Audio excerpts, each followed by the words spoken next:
Hello बच्चों, let's read the question. A certain drug manufacturer by a company is tested chemically for toxic nature. Let the event E, the toxic drug, is denoted by H, and the event the chemical text reveals that the drug is toxic, be denoted by S. Let pH equal to A and P when S is happened is equal to P. Probability of S naught when H naught is happened is equal to 1 minus A. Then so that probability that the drug is not toxic given that chemical text reveal that is toxic free from A. Okay, so इसमें क्या की concept हो रहा है पहले हम उसको discuss कर लेते हैं. तो देखिए, इसको सॉल्व करने के लिए हम लोग क्या करेंगे, कंडीशनल प्रोबेबिलिटी का यूज करेंगे. सो कंडीशनल प्रोबेबिलिटी क्या होती है, लेट मैं कहूँ probability of B when A is happened is equal to what, probability of B intersection A divided by probability of A. Okay, और इसके साथ साथ हम लोग इसमें टोटल प्रोबेबिलिटी थ्योरम का भी यूज करेंगे. टोटल प्रोबेबिलिटी थ्योरम क्या कहता है, टोटल प्रोबेबिलिटी थ्योरम क्या कहता है हमारे पास, इसको हम लोग समझ लेते हैं.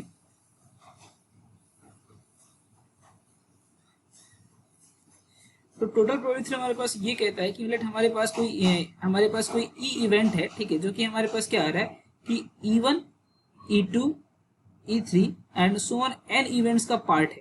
ठीक है, तो प्रोबेबिलिटी ऑफ जो ई होता है वो हमारे पास क्या होता है, probability of E1 into probability of E when E1 is happened plus probability of E2 into probability of E when E2 is happened and so on, probability of En into probability of E when En is happened. Okay, so ये दो concept का हम लोग use करेंगे, एक तो total probability theorem और एक हमारे पास कंडीशनल प्रोबेबिलिटी का यूज करेंगे. अब हम लोग क्वेश्चन में आते हैं. तो क्वेश्चन हमें क्या फाइंड करना है कि then so that probability that the drug is not toxic given that the chemical test reveal that test is toxic. तो देखिए हमारे पास यहाँ पे दो इवेंट है. पहला इवेंट एच हमारे पास क्या है, एच हमारे पास ये इवेंट है कि द ड्रग इज टॉक्सिक. ठीक है, हमारे पास ये इवेंट क्या है, the drug is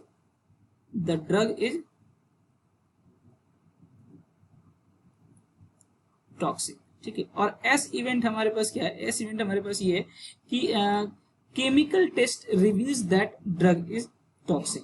that means ये हमारा क्या है कि chemical test reveals that drug is toxic. Okay, so हमें फाइंड करना है कि प्रोबेबिलिटी ऑफ, हमें क्वेश्चन में क्या करना है, probability of drug is not toxic given that chemical test reveals. यानी हमें फाइंड करना है हमें प्रोबेबिलिटी ऑफ एच नॉट, यानी drug is not toxic reveals that chemical test reveals that drug is toxic. हमें ये फाइंड करना है. तो यहाँ पे कंडीशनल प्रोबेबिलिटी का यूज कर लें तो क्या कर, probability of H intersection S divided by क्या हो जाएगा, प्रोबेबिलिटी ऑफ क्या हो जाएगा, एस हो जाएगा. अब इसको हम लोग कैसे लिख सकते हैं, देखिए तो मान लीजिए कि हमारे पास ये एक सेट ए है, सेट एच है, और ये हमारे पास क्या है, सेट एस है. ठीक है, तो देखिए एच नॉट और एस का इंटरसेक्शन कौन सा पोर्शन हो जाएगा, एच नॉट और एस का पोर्शन हमारा ये वाला पोर्शन हो जाएगा. तो इस वाले को हम लोग कैसे कर सकते हैं कि अगर मैं पी एस में से, अगर मैं क्या करूँगा, पी एस में से माइनस कर दूं क्या, P H intersection S minus कर दूंगा तो ये हमारा निकल जाएगा एंड डिवाइड बाई क्या हो जाएगा, पी एस हो जाएगा. तो सबसे पहले हम लोग पी एस कैलकुलेट करते हैं कि पी एस क्या होगा. तो पी एस हमारे पी एस क्या करेगा, chemical test reveal that, P S हमारा क्या है, chemical test reveals that drug is toxic. तो हम पीएस कैलकुलेट करने के लिए टोटल प्रोबेबिलिटी थ्योरम का यूज कर ले रहे हैं. तो हम लोग पीएस को हम लोग क्या ले सकते हैं, पीएस को हम लोग ले सकते हैं कि probability of H into probability of S when H is happened plus probability of H not into probability of S when H is not happened. ठीक है, अब देखिएगा आपके पास क्वेश्चन में प्रोबेबिलिटी ऑफ एच आपके पास कितना गिवन है. तो देखिए हमारे पास प्रोबेबिलिटी ऑफ जो एच हमारे पास है वो है ए है, और probability of S when H is not happened है 1 माइनस ए है. ठीक है, तो इसका यूज कर लेते हैं हम लोग. तो ये हमारे पास प्रोबेबिलिटी ऑफ एच हमारे पास क्या हो गया, ये हमारे पास ये ठीक है, ये आपके पास जस्ट वेट फॉर मिनट, ये ए है. ओके, सो ये आपको क्या गिवन है, ए है, इंटू कितना हो गया 1 माइनस ए हो गया, and probability of H dash कितना हो जाएगा, तो 1 माइनस ए हो जाएगा। और प्रोबेबिलिटी ऑफ आपके पास गिवन क्या है, एक और आपके पास चीज गिवन है, देखिए आपके पास गिवन एक और चीज है कि प्रोबेबिलिटी ऑफ एस डैश यानी S dash when H is not happened, हमारे पास 1 माइनस अल्फा है। तो ये वाली क्वांटिटी कितनी हो जाएगी, 1 माइनस कितना हो जाएगी, अल्फा हो जाएगी। तो सॉरी ए हो जाएगी, ठीक है, ये हमारे पास क्या हो जाएगी, ए हो जाएगी, इस प्लेटफॉर्म में ए हो जाएगी। इसको हम लोग थोड़ा सिंप्लीफाई कर लेते हैं, तो ये कितना हो गया a इंटू 1 माइनस ए, और ये कितना हो गया 1 माइनस ए इंटू 1 से 1 कैंसिल हो गया, और ये कितना हो गया a हो गया, ये कितना हो गया 2a इंटू 1 माइनस ए हो गया। ps की वैल्यू हमने कैलकुलेट कर ली। अब हम इसको अपने फॉर्मूला में पुट कर लेते हैं। तो हमने क्या करा, P H not when S is happened is equal to, हमने क्या किया था कि P S minus P H intersection S and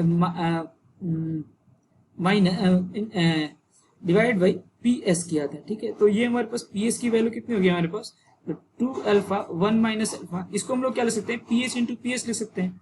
तो पी एच हमारे पास कितना हो गया, तो ये अल्फा हो गया हमारे पास, और ये हमारे पास क्या हो गया पी एच इंटू एस, तो ये हमारा अल्फा हो गया, और ये हमारा सॉरी अल्फा नहीं ए हो गया। Just wait for a minute. तो पी एस की वैल्यू मेरे पास क्या 2a 1 माइनस ए हो गया, और उसके बाद से हमारे पास पी एच हमारे पास क्या है, ए है, और पी एस हमारे पास अच्छा इसको हम लोग क्या ले सकते हैं, इसको हम लोग इसको ऐसे सकते हैं पी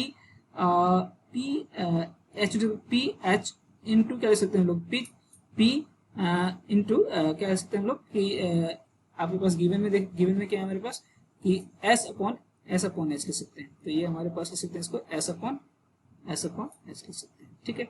अब ये a इंटू आपके पास ये कितना 1 माइनस ए गिवन है, डिवाइड बाई पी एस का वैल्यू हमारे पास कितना हो जाएगा, तो ये हो जाएगा 2a इंटू 1 माइनस ए हो जाएगा। तो इसको हम सिंप्लीफाई करके जाएगा a into 1 minus A divide by कितना हो जाएगा 2a इंटू 1 माइनस ए हो जाएगा। तो इससे ये कैंसिल आउट हो जाएगा, तो हमारा आंसर कितना आ जाएगा 1/2 आ जाएगा। तो हमें क्वेश्चन में क्या दिखाना है कि so that the probability that drug is not toxic given that is toxic is free from A. तो हमारे पास आंसर क्या आ रहा है, आंसर हमारे पास आ रहा है 1/2 आ रहा है, ठीक है, जिसमें ए का हमारे पास टर्म नहीं है।